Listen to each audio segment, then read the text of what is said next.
मई 2025 में राजा और सोनम रघुवंशी अपने अरेंज मैरिज के बाद मेघालय में हनीमून के लिए जाते हैं। उनकी शादी 11 मई को हुई थी। 23 मई को वो वी सिरोंग में जब ट्रैकिंग के लिए जा रहे थे तो राजा रेस्टरूम के लिए थोड़ा अलग होता है और अपने घर पे कॉल लगाता है और फैमिली के साथ उसका फोन कॉल अचानक कट जाता है।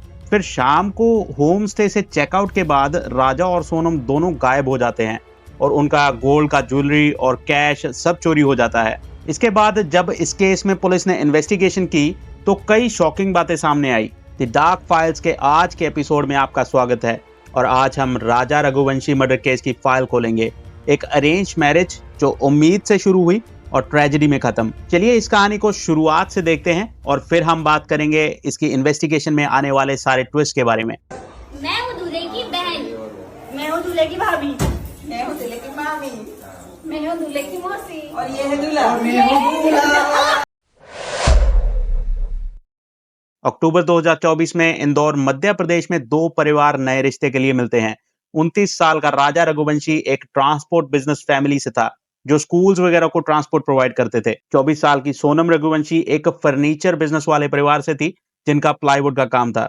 उनका कनेक्शन एक मैट्रिमोनियल ऐप से हुआ। रामनवमी के दौरान शेयर किए गए कम्युनिटी डायरेक्टरी से परिवार जल्दी करीब आ गए। एक दूसरे के घर डिनर वगैरह किए गए। 10 फरवरी 2025 को सोनम के घर एंगेजमेंट फाइनल हुई। एंगेजमेंट के बाद राजा और सोनम के बीच कांटेक्ट शुरू होता है, लेकिन सोनम अक्सर राजा के कॉल्स इग्नोर कर रही थी। राजा एक्साइटेड होने के नाते सोनम को एक मूवी डेट के लिए ले जाना चाहता था, लेकिन सोनम ने ये ऑफर ठुकरा दिया। ये छोटी छोटी बातें एक इंडिकेशन या एक इशारा थी कि सोनम इस शादी के लिए इंटरेस्टेड नहीं थी, लेकिन राजा के परिवार ने इन संकेतों को नजरअंदाज किया। 11 मई 2025 को इंदौर में राजा और सोनम की शादी हुई। वेन्यू लाइट्स और म्यूजिक से भरा हुआ था और परिवार उत्सव मना रहे थे। सोनम दुल्हन के जोड़े में राजा के साथ थी जो खुशी से मुस्कुरा रहा था। शादी के बाद सोनम 4 दिन राजा के घर रही, रिचुअल्स किए, खाना परोसा और हर रोज हस्बैंड के लिए कॉफी भी बनाई। सबको ये जोड़ा एक नए फ्यूचर की ओर बढ़ता दिखा। 20 मई 2025 को राजा और सोनम मेघालय हनीमून ट्रिप के लिए निकलते हैं। ये आइडिया भी सोनम का ही था। घर वाले इतनी जल्दी घर से जाने के लिए राजी नहीं थे, तो सोनम ने गुवाहाटी में कामाख्या देवी टेम्पल जाने की इच्छा जाहिर की, तो घर वाले भी मान गए। पहले तो 22 मई को वो शिलोंग के एक होटल में चेक इन करते हैं।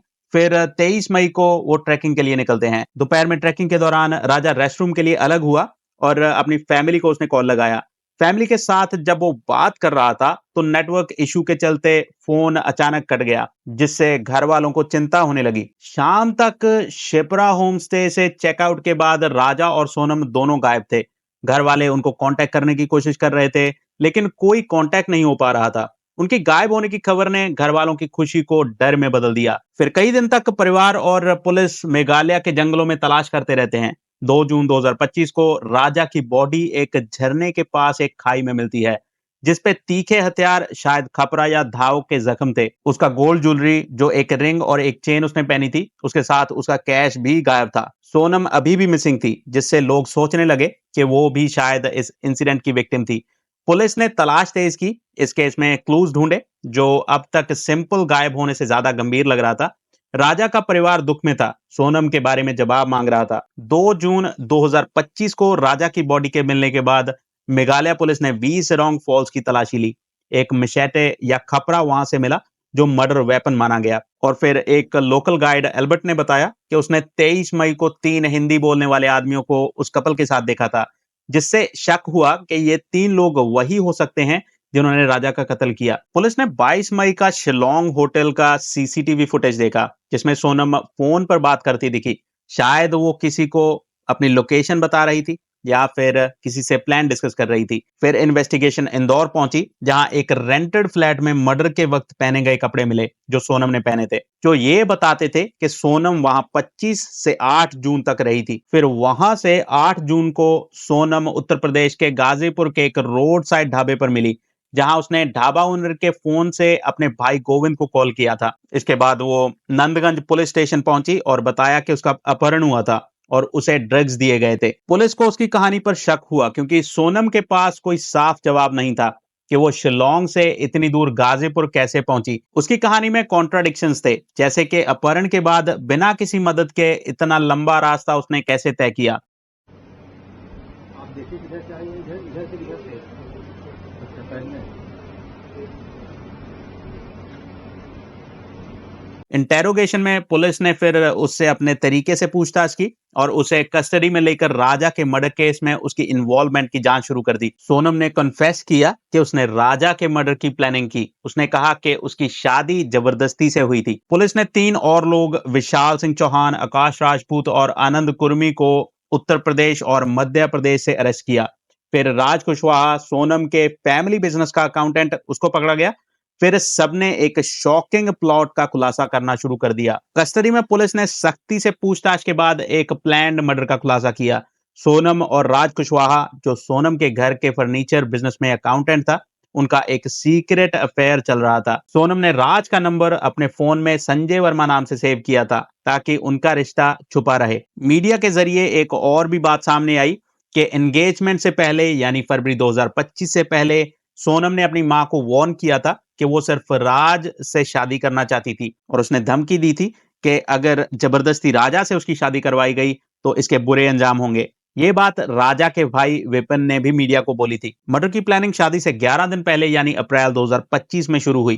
राज इस प्लान का मास्टरमाइंड था और उसने 3 और लोग, विशाल, आकाश और आनंद को चुना, जो उसके लॉयल दोस्त थे। 23 मई को गुवाहाटी और सोरा में 3 नाकाम कोशिशों के बाद कातिलों ने 20 रॉन्ग फॉल्स पर राजा को मारने का प्लान बनाया।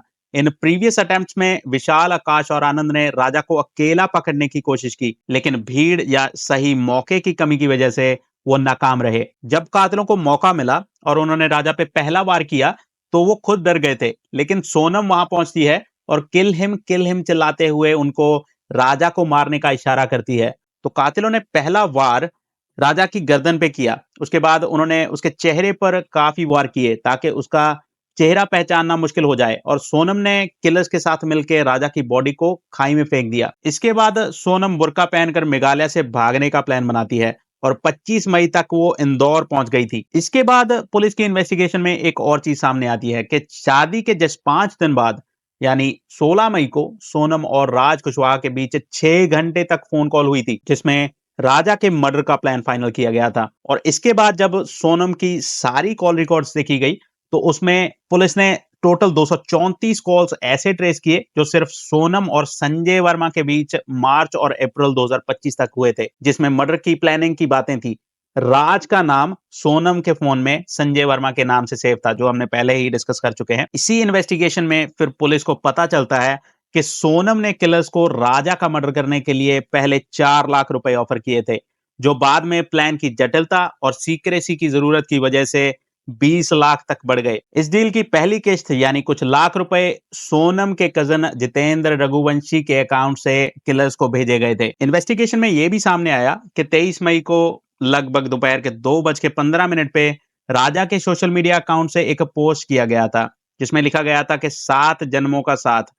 और पुलिस को ये शक है कि ये पोस्ट राजा ने नहीं बल्कि सोनम ने उसके फोन से किया था, क्योंकि ये मर्डर के टाइम के आसपास का ही टाइम था। पुलिस के अकॉर्डिंग ये पोस्ट सोनम ने सस्पिशन से बचने और ये दिखाने के लिए किया था कि सब कुछ नॉर्मल था। हालांकि सोनम का फोन, जिसमें मर्डर की प्लानिंग और संजय वर्मा से बातचीत के और सबूत हो सकते हैं, वो अब तक गायब है और पुलिस इसे ढूंढने की पूरी कोशिश कर रही है। राजा के भाई विपिन को शक है कि सोनम का परिवार इस मर्डर प्लॉट के बारे में पहले से जानता था और उन्होंने पुलिस से सोनम का नार्को टेस्ट करवाने की मांग की है। दूसरी तरफ सोनम के भाई गोविंद ने अपनी बहन को परिवार से निकाल दिया और मीडिया के सामने राजा के लिए इंसाफ मांगते हुए कहा कि सोनम को इस अपराध की सजा मिलनी चाहिए। लेकिन सोनम के पिता देवी सिंह ने दावा किया कि उनकी बेटी निर्दोष है और वो मेघालय के किडनैपर्स से भागकर गाजीपुर पहुंची थी। फिलहाल सोनम, राज कुशवाहा और उनके 3 साथी पुलिस कस्टडी में हैं और उनका ट्रायल शुरू होने का इंतजार है।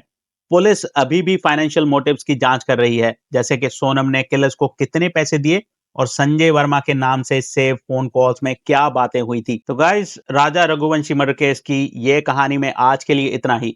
अगर इस केस में इन्वेस्टिगेशन में कोई और अपडेट आएगी तो मैं अपने इंस्टाग्राम हैंडल पर उसको शेयर कर दूंगा। तो अगर आपने अभी तक मेरे इंस्टाग्राम को ज्वाइन नहीं किया है तो इस ऊपर दिए गए यूजर नेम पर आप मुझे फॉलो कर लीजिए और मेरे यूट्यूब चैनल को भी सब्सक्राइब करना मत भूलिए। फिर मिलेंगे किसी और कहानी के साथ, तब तक सतर्क रहिए, अपने आप को क्राइम से दूर रखिए और देखते रहिए द डार्क फाइल्स। मेरे भाई ने सोनम रघुवंशी के साथ 7 फेरों के साथ 7 जन्म का वादा किया था और आज वो 7 दिन नहीं रह पाई उसके साथ।